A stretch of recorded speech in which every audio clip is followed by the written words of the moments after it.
Pingin ngangkat Pangandaran, pingin batik juga motifnya yang ada di Pangandaran.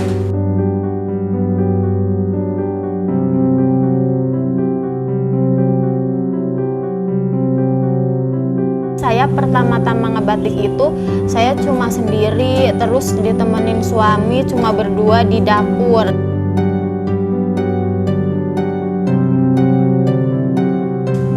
Kecil seperti saya itu sangat susah naik ke atas. Jadi kita membuktikan bahwa orang kecil juga bisa.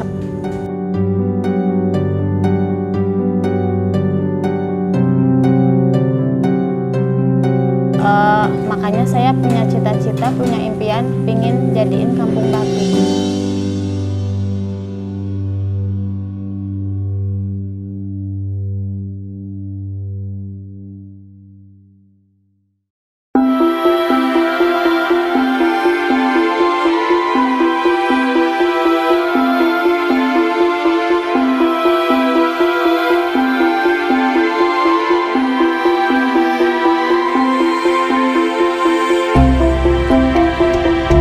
Halo Sobat Pesona Desa, kali ini saya sedang berada di Kabupaten Pangandaran.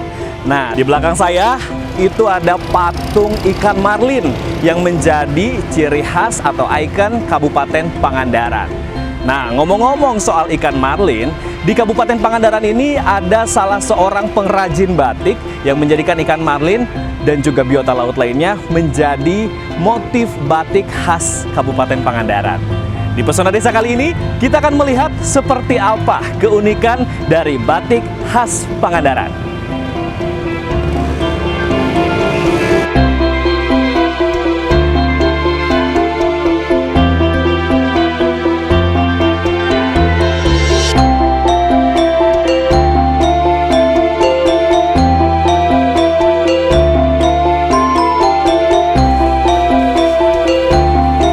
Sobat Pesona Desa, saya sudah sampai di Center Batik Tulis Mekar Sejahtera Kabupaten Pangandaran. Ini kayaknya lagi pada sibuk nih ya proses membatik, dan di sana udah ada juragan dari Batik Mekar Sejahtera. Kita langsung samperin aja.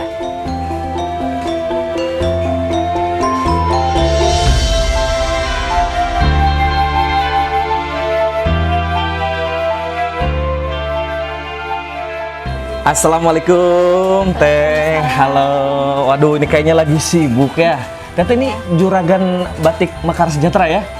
Namanya siapa? Supriyati. Teh Supriyati. Nah, Sobat Pesona Desa nih, saya sudah bareng dengan juragannya Batik Tulis Mekar Sejahtera di Pangandaran. Wah, ini turun langsung ya, ngerjain juga bareng sama karyawan-karyawan yang lainnya. Ini lagi bikin proses apa nih Teh? Proses canting. Pencantingan ya? Iya. Oh, nah kalau boleh dijelasin Teh, dalam proses pembatikan ini, apa aja yang dilakukan nih, step by stepnya? Ya, pertama dipola pakai pensil. Terus kalau udah dipola, dicanting. Kalau udah dicanting, ini kan canting kelowong. Terus udah di kelowong, diisen-isen kayak gitu. Diisen-isen tuh gimana Teh? Dikasih isian, jadi ini kan masih kosong. Jadi setelah pola, dikasih arsiran gitu ya di dalamnya ya? Oh. Terus abis itu apa? Langsung ke pewarnaan ke situ. Oh, di pewarnaan ya? Iya. Wah, warnanya juga cantik-cantik saya lihat ini nih. Iya. Kalau boleh tahu nih, kalau sudah beres pewarnaan, lanjut ke apa tuh? Kalau udah pewarnaan, ke penguncian. Penguncian? Pengunciannya di situ. Oh, itu prosesnya gimana tuh? Dicelupin aja ke cairan pengunci. Oh, oke. Habis itu, sebelum akhirnya jadi itu buat siap dipajang tuh apa lagi? Kalau udah dikunci, didiemin dulu 8 jam. Kalau udah 8 jam, direbus. Ada proses penjemuran nggak sih Teh? Ada sih sebenarnya, cuman kalau batik mah nggak boleh dijemur di bawah sinar matahari langsung. Jadi cukup di angin-angin aja. Oh, jadi ada proses yang tekniknya juga penjemuran ini nggak sembarang ya? Nggak kayak menjemur pakaian biasa misalkan gitu ya? Iya. Nah, untuk batik Pangandaran sendiri yang Teteh produksi, sekarang ini udah berapa banyak? Dan apa aja motif batiknya? Motifnya udah banyak banget, nggak kehitung. Waduh, nggak kayak itu. Jadi Teteh nggak tahu di jumlah pastinya berapa ya? Nggak tahu. Dulu awal yang paling pertama dibuat apa motif batiknya? Yang pertama dibuat ikan marlin sama kecombrang. Wah, itu mah khas Pangandaran banget Iya. tuh ya? Iya, Ikan marlin sama kecombrang ya? Soalnya emang pingin ngangkat Pangandaran, pingin batik juga, motifnya yang ada di Pangandaran. Ikan marlin, terus tadi kecombrang. Combrang. Nah, itu awal Teteh membuat itu dulu inspirasinya dari mana tuh? Ya kan kalau di Pangandaran emang ikon Pangandarannya itu ikan marlin. Terus kalau kecombrang mah kita inisiatifnya dari khas Pangandaran kan ada minuman jus honje. Jus honje. Nah kalau batik mungkin saya kepikiran bunganya, kecombrang kan bunga honje. Oh, oke. Jadi bagus dibikin batik. Saya baru tahu, oh ternyata punya inspirasi dari apa yang udah dilihat dan potensi dari Kabupaten Pangandarannya itu sendiri ya Teh ya. Nah Teteh kan ini sedang produksi ya, terus setiap hari tadi Teteh bilang, pasti banyak dong stoknya yang udah ada di display yang bisa dilihat gitu? Ya alhamdulillah ada. Sudah ada ya. Nah saya penasaran nih Sobat Pesona Desa, saya pengen lihat langsung di sana sambil ngobrol-ngobrol lagi sama Teteh, boleh ditunjukkan? Iya bisa. Yuk.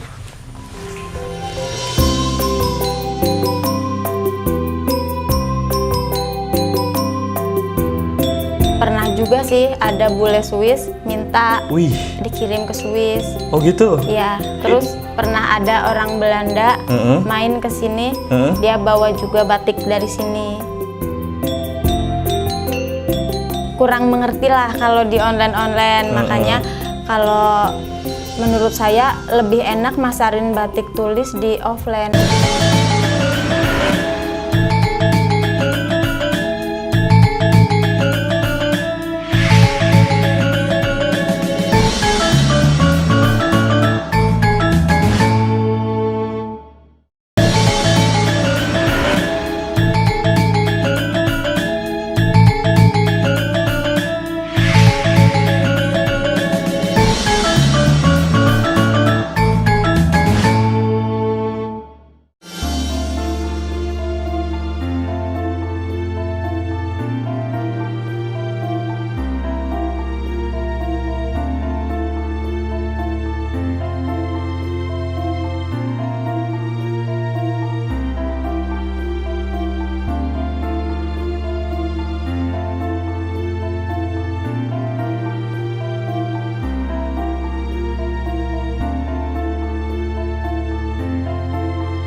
Nah, ini koleksi batik-batik Mekar Sejahtera. Oh, waduh, bagus banget, cerah-cerah banget ya, banyak pilihan ini Teh ya. Iya. Oke, tuh Sobat Pesona Desa bisa lihat ya.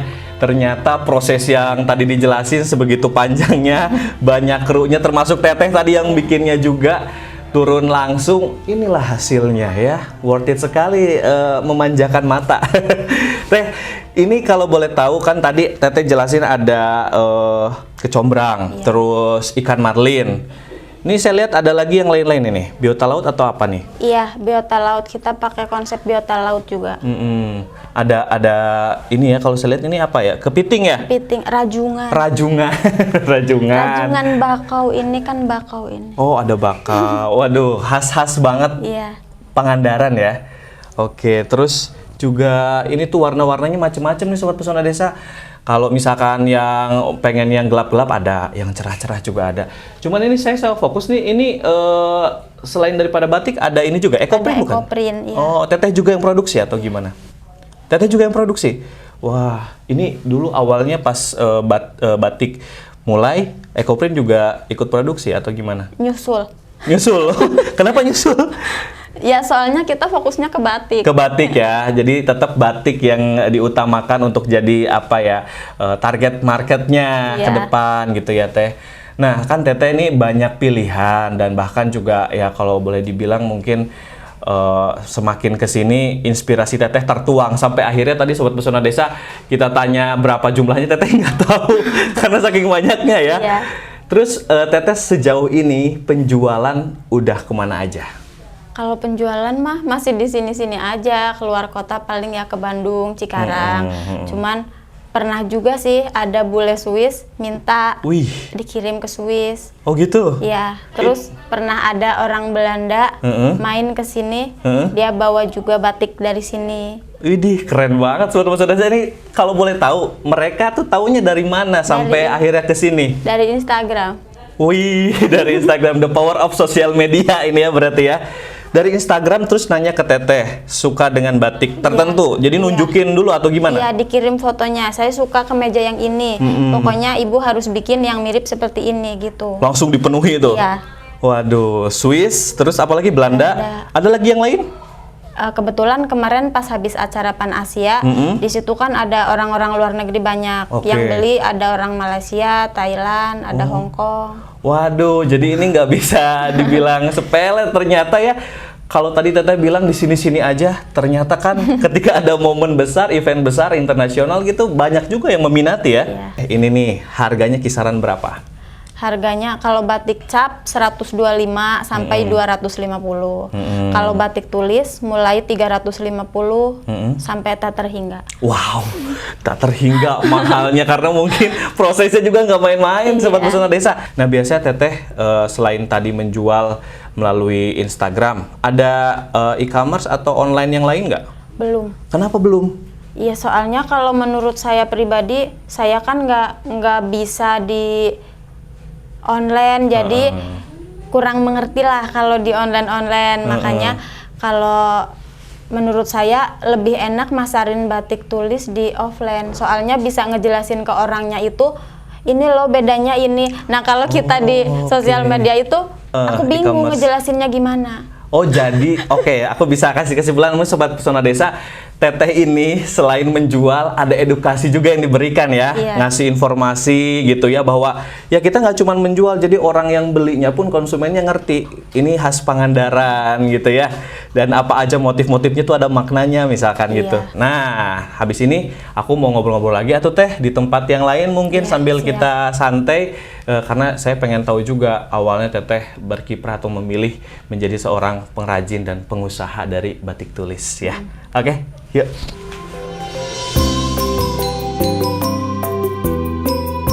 Saya pertama-tama ngebatik itu saya cuma sendiri, terus ditemenin suami, cuma berdua di dapur. Jadi duit malah kita diinjek-injek ayam kan, jadi ya lo pengerjaannya jadi 2 kali. Pokoknya jadi bahan-bahan kadang-kadang jadi double-double.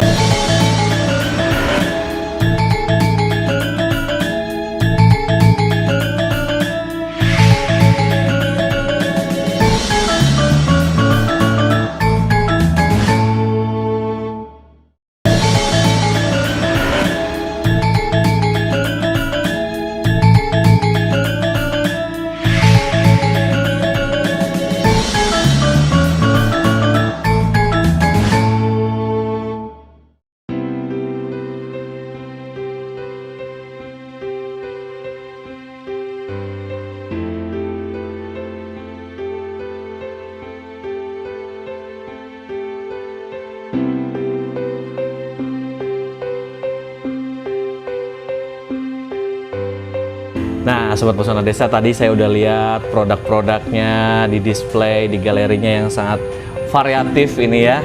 Dan saya juga tapi penasaran ini nih. Teteh ini awal memilih untuk menjadi pengrajin batik tulis Mekar Sejahtera.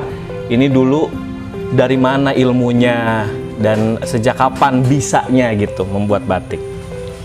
Ya, saya bisa ngebatik belajar dari 2017. Saya belajar di tempat batik dan saya kerja di situ. Sempat kerja kurang lebih 2 tahunan.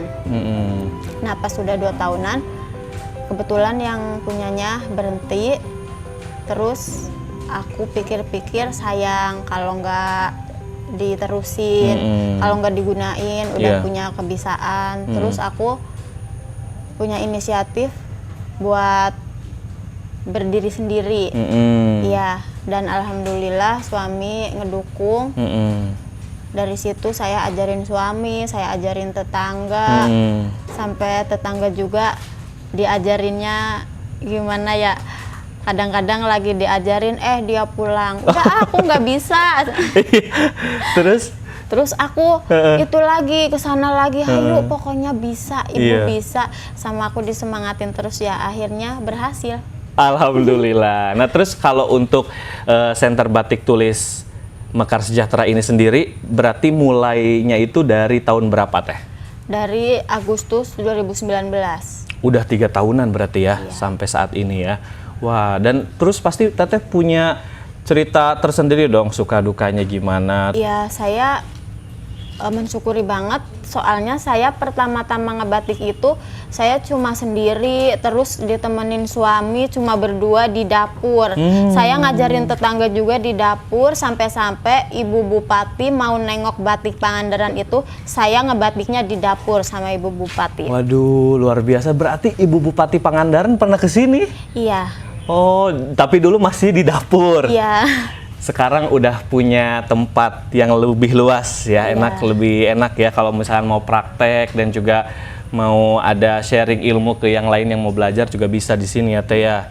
Oh, jadi punya kesan tersendiri mungkin ya Teh, dari tahun ke tahun Teteh mengembangkan ini semua gitu. Iya, dari dapur kita pindah ke teras. Ke teras, udah pindah ke teras. Kalau hujan kebingungan, terus kita pasang tenda. Iya. Pas udah pasang tenda, nggak ada ininya kan. Iya. Nah itu teh ayam-ayam pada masuk, nginjek-nginjek. Waduh. Pokoknya, ya Allah, ini bukannya kita jual jadi duit, malah kita diinjek-injek ayam kan. Jadi ya lo pengerjaannya jadi 2 kali. Aduh. Pokoknya jadi bahan-bahan kadang-kadang jadi double-double. Terus dari situ saya sama suami pokoknya kita harus bisa punya tempat yang bener lah, punya tempat yang layak ya, yang layak, yang nggak bisa ayam itu pada nginjek-nginjek batik lagi. Tapi lucu juga ya, itu berarti ya sebagian daripada cerita dan ujiannya ya waktu Teteh membangun usaha ini gitu. Nah waktu itu sampai akhirnya Teteh bisa membangun tempat kerja yang enak gitu di sini, praktek, dan juga rekan-rekan ini. Teteh itu dulu awalnya ngajak teman-teman yang ada di daerahnya atau gimana tuh, biar bisa gabung dan turut membantu juga produksi? Iya, soalnya saya kedepannya itu punya rencana pingin bikin kampung batik. Jadi kalau kampung batik itu kan saya mikirnya harus dari kampung ini. Iya, betul. Jadi saya pakai pengrajinnya nggak mau dari luar. Makanya saya ajarin tetangga, saya ajarin orang di sini buat belajar ngebatik, buat belajar ngewarna. Soalnya kedepannya saya punya tujuan. Jadi kalau misalkan di sini beneran ada kampung batik, bisa terwujud impiannya, kan orang-orang sini juga ikut merasakan. Jadi nggak cuma saya sendiri yang merasakan keberhasilan. Alhamdulillah. Jadi bisa berbagi juga ya Teh ya. Selain berbagi ilmu, yang lainnya juga jadi punya kompetensi. Salah satunya membuat batik kebanggaan daerahnya. Ya gitu ya Teh ya. Nah, katanya tadi Teteh cerita suka duka sama suami tercinta. Saya bisa ngobrol-ngobrol juga dong sama beliau? Iya, bisa. Oke, kita juga mau ngobrol-ngobrol nih sama Mas siapa namanya? Miskun. Mas Miskun. Jadi nanti gimana kesan-kesannya selama mendorong dan memotivasi Teteh untuk bisa terus ada dan menjalani usaha ini. Gitu ya Teh ya? Iya. Oke.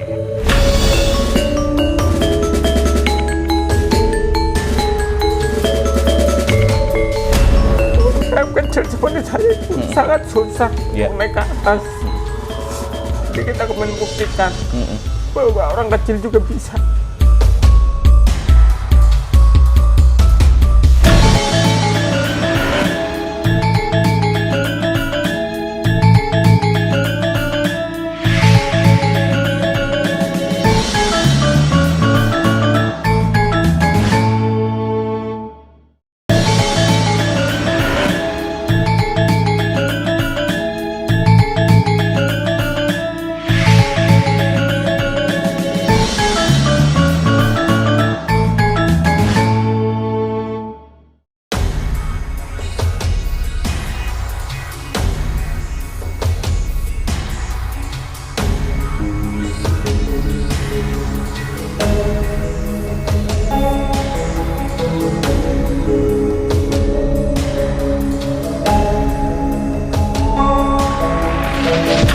Sobat Pesona Desa, kalau tadi saya berbicara sama tetehnya, sekarang sama suami tercintanya nih, Mas Miskun ya? Iya. Wah, Mas, kan tadi teteh cerita ya soal perjalanan membangun usaha batik Mekar Sejahtera ini. Nah, Mas ini kan dulu awalnya katanya sempat nggak yakin gitu loh untuk bisa juga turut membantu dan berkarya juga di batik.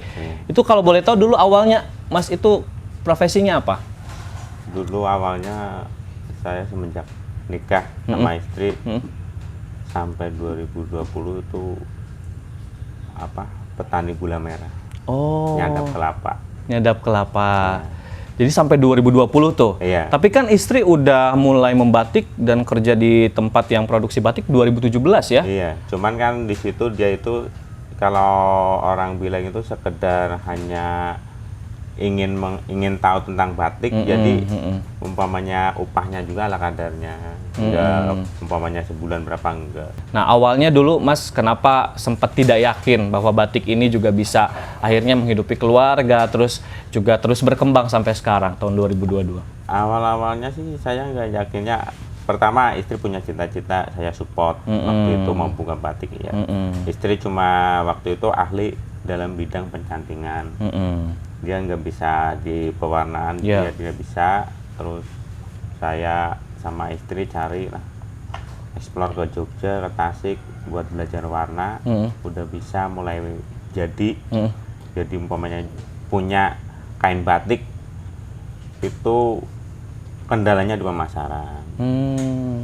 Terus kita juga kan orang kecil, bukan dari PNS atau kalangan yang atas gitu. Jadi cara kita mendekati Pemda, bahkan Pemdes juga susahnya luar biasa. Perjuangannya Mas ya? Iya.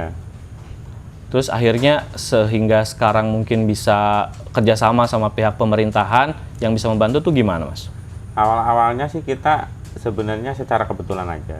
Istri nemenin temennya daftar UMKM ke dinas. Ditanyain sama orang dinas punya produk apa, alhamdulillah istri terus daftar. Daftar masuk, terus kita ikut juga kan seleksi UMKM. Jadi dari mulai umpamanya kabupaten sampai provinsi, alhamdulillah produk kita lolos. Wah, alhamdulillah. Jadi makin banyak pengalaman dan juga relasi itu yang bikin menariknya mungkin ya, boleh dibilang seperti itu nih Sobat Pesona Desa. Terus akhirnya Mas yakin bahwa saya sekarang dengan profesi ini bersama dengan istri itu apa, dan mungkin kedepannya punya target dan juga harapan mungkin Mas? Keyakinan saya yang pasti kita lihat perkembangan usaha ya. Dari awal kita merintis sampai sekarang alhamdulillah bisa berkembang seperti saat ini. Dan semua pembatik, pengrajin batik di sini juga alhamdulillah udah punya sertifikat pelatihan batik dari kementerian.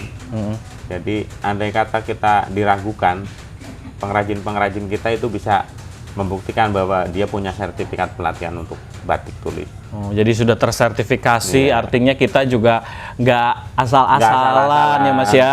Jadi itu yang bikin yakin terus bahwa ini akan terus berkembang gitu, dan terus mungkin inovasi-inovasi lainnya juga akan terus berprogres ya Mas ya.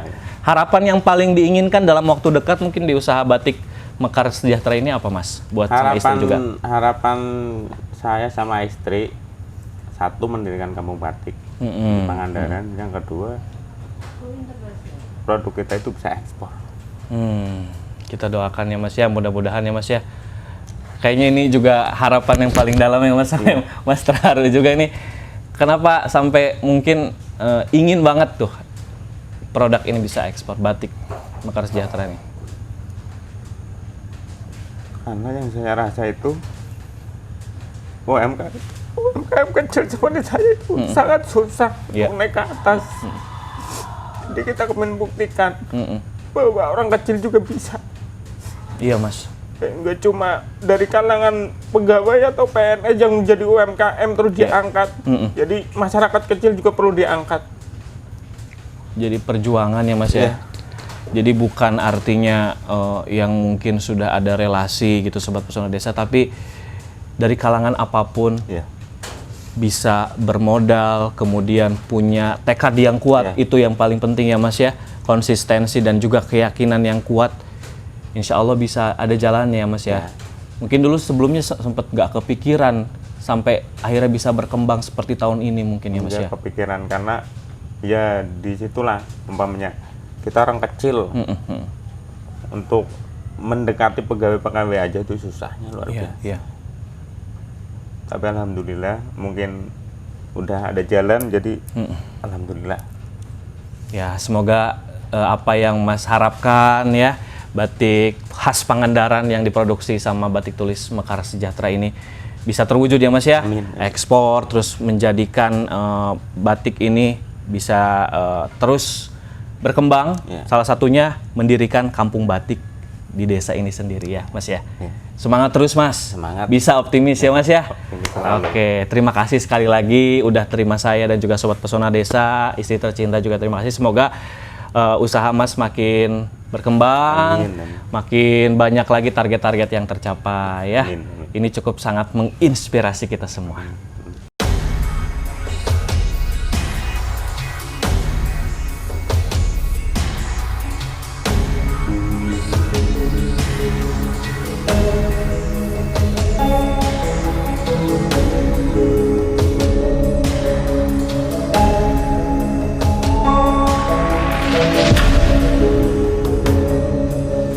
Nah, Sobat Pesona Desa, ternyata membatik itu tidak semudah yang dibayangkan dan melihat hasilnya yang luar biasa, cantik-cantik dan juga banyak pilihan. Terlebih tadi juga saya sudah ngobrol sama ownernya langsung, si Teteh dan juga akangnya, penuh perjuangan untuk membangun usaha batik Mekar Sejahtera ini. Sehingga jadi produk-produk kebanggaan dan menghasilkan motif-motif unggulan khas Kabupaten Pangandaran. Semoga tayangan Pesona Desa kali ini bisa menginspirasi Sobat Pesona Desa. Sampai di sini dulu perjumpaan kita kali ini. Sampai jumpa lagi di edisi Pesona Desa lainnya. Saya akan lanjut lagi membatik.